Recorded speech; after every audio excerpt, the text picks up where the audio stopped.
টাকাটা উনি দেয় নাই। দৌড়াইতে দৌড়াইতে এই যে এই মাথা পর্যন্ত দৌড়াইছি। আমারে খুশি করায় দিতে বলছিলাম, উনি আমারে 10 টাকা সাতটা ছিল। বোঝা মানলে পেট আছে, বোঝা না মানলে পেট নাই। সামান্য 200 টাকার লিগে একটা মানুষের অভিশাপ দিয়ে দিছি, এটা আমি ভুল করছি। যাত্রীটা ছিল জাহানাবাদ এক্সপ্রেসের। শুরুতে ছিল আপনার একবারে প্ল্যাটফর্মের মাথায় যে গেটটা দিয়া ঢুকেন, ওটার মাথায় যে রাস্তাটা খালি জায়গাটা পার্কিংয়ের জায়গা, উনি ওখান থেকে দৌড়ায় দৌড়ায় আসতেছিল। তো আমি ওনাকে বললাম, স্যার আপনি কি জাহানাবাদ এক্সপ্রেসে উঠবেন? হ্যাঁ বললো হ্যাঁ। পরে আমি কি বললাম যে স্যার ট্রেন তো ছাইড়া দিছে, আমি আপনাকে উঠাই দিয়ে আসবো, নাহলে তো উঠতে পারবেন না। হ্যাঁ এটা একবার বলছি, এতেই হ্যার ব্যাগ আমার হাতে দিয়ে দিছে। তার মানে কি হ্যার উঠার ইচ্ছা অবশ্যই আছে। তো আমি হ্যারে বললাম তাহলে স্যার দৌড় দেন চালু করে। পরে দৌড় দিয়ে আইসা গাছ সাহেবকে বইলা ট্রেনটা থামাইয়া হ্যারে উঠাইছি। উঠানোর পরে আমারে খুশি করায় দিতে বলছিলাম, উনি আমারে 10 টাকা সাতটা ছিল। অথচ যেই কাজটা করছি 500 টাকা দিলেও মনে হয় কম হয়ে যাবে, কিন্তু আপনার ট্রেন তো মিস করছেন, ওটা আপনি ধরাই দিছি।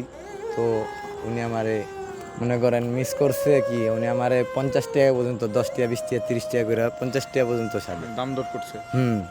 দাম দর না, ট্রেন এর ভিতরে আবার ছেড়ে দিছে। পরে আমি বলতেছি আমারে একবারে 200 টাকায় দিতে হইব। উনি আমারে 200 টাকা তো দিব দূরের কথা, উনি খালি একটাই কথা বলে যে ভাঙটি নাই, কিন্তু আমার কাছে আবার 300 টাকা ছিল। তো এই 300 টাকা আমি ওনাকে দিয়ে বলতেছিলাম আপনি 300 নেন, আমার 500 দেন, ভাঙটি নাই, এই যে ভাঙটি আমার দেন স্যার। কিন্তু আমি ওই প্ল্যাটফর্মের ওই মাথার থেকে দৌড়াইতে দৌড়াইতে এই যে এই মাথা পর্যন্ত দৌড়াইছি, কিন্তু ওনার টাকাটা উনি দেয় নাই। ইচ্ছা করলে আরেকজনের থেকে নিয়েও দিতে পারতো, কিংবা ওনার নোটটাও দিতে পারতো। আমার হাতেই ভাঙটি ছিল 300, 500 নোট হইলে আমি দিতে পারতাম, কিন্তু উনি দিল না। ওনার কাছে লাগতাছে আমি অনেক টাকা চাই আলাইছি, এখান থেকে এখানে উঠাই দিছি খালি, কিন্তু এটা উনি বুঝলো না। যদি আমি না আনতাম তারে, তিনি ট্রেনটা মিস করতো আর কি। রাগে কষ্টে বলে ফেলাইছিলাম, কিন্তু এটা আমার বলা উচিত হয় না। সামান্য 200 টাকার লিগে একটা মানুষের অভিশাপ দিয়ে দিছি, এটা আমি ভুল করছি। ঠিক আছে, যখন এই পর্যন্ত আইসা পড়ছি, তখন আমি স্যাররে এটা বলছি যে আমি যদি সঠিক হইয়া থাকি, তাহলে আল্লাহ আপনার কঠিন বিচার করব। এইটুকুই বলছিলাম, আর কিছুই বলিনি। কিন্তু আপনি এটা ফিরিয়ে নিয়েছেন কিনা, তার জন্য দোয়া করছেন কিনা? তা তো অবশ্যই আমি ফিরিয়ে নিয়েছি, কিন্তু পরিবর্তন হয়। তার জন্য আমার দোয়া করতে কেন হইব?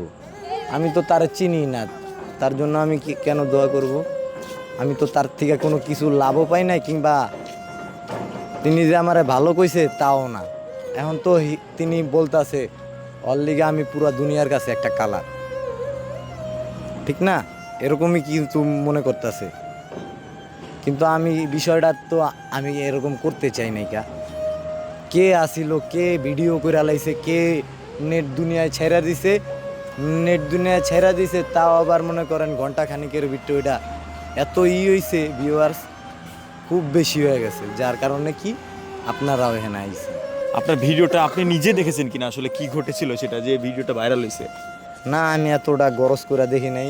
আমি কি লিগা, যে আমি তো জানি ওই মুহূর্তটা আমার প্রতিটা জিনিস আমার মনে আছে। আমি দৌড়ায় আসতেছিলাম, স্যাররে একটাই কথা বলতেছিলাম, স্যার আপনার 500 দেন, আমার 300 নেন, এলো না আপনার ভাঙটি।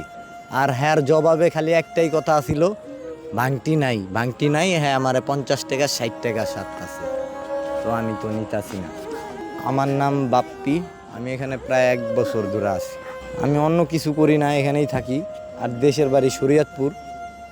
আছে যারা আছে তাদের সাথে আমারও যোগাযোগ নাই, আমি কথা বলি না কেউর সাথে। আমি একা আছি প্রায় 3 বছর ধরে একাই।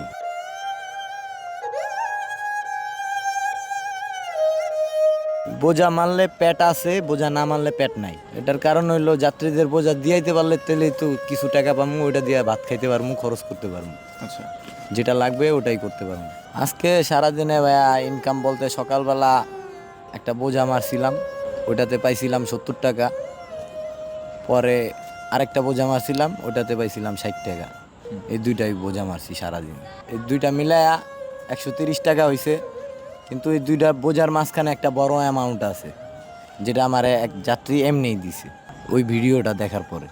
আচ্ছা, হ্যাঁ আমারে খুঁজতা ছিল বলতে হ্যাঁ প্ল্যাটফর্মে হ্যাঁ যাইতাছিল। হ্যাঁ আল্লাহর কাছে নাকি প্রার্থনা করছে যিনি আমার সাথে দেখা হয় তার। হ্যাঁ ব্রাহ্মণবাড়িয়া যাইতাছিল, পরে আমার লগে দেখা হয়ে গেছে তার। আল্লাহ হ্যাঁ আশা পূরণ করছে। পরে হ্যাঁ বলল তোমার সাথে কি হয়েছিল ওই দিন। এখনো ভিডিও করে নাই, কিছু করে নাই, এমনিই জিজ্ঞাসা কি হয়েছিল ওই দিন, তুমি এত দৌড়াইতেছিলা। পরে আমি বললাম পুরা ঘটনা। পরে হ্যাঁ শুইনা বলতেছে খুব কষ্ট লাগছে। পরে বলতাছে আমি তোমারে 500 টাকা দিতাছি, এটা তুমি নিবা, আর যদি না নাও তাহলে আমি অনেক কষ্ট পাম। তাহলে আমি নিতে চাই নাই, 2-3 বার না করছি। পরে তারপরও হ্যাঁ দিছে। চিন্তা করলাম হ্যাঁ এত চেষ্টা করতেছে আমার লগে দেখা করতে, আবার 500 টাকা দিতেছে এমনি।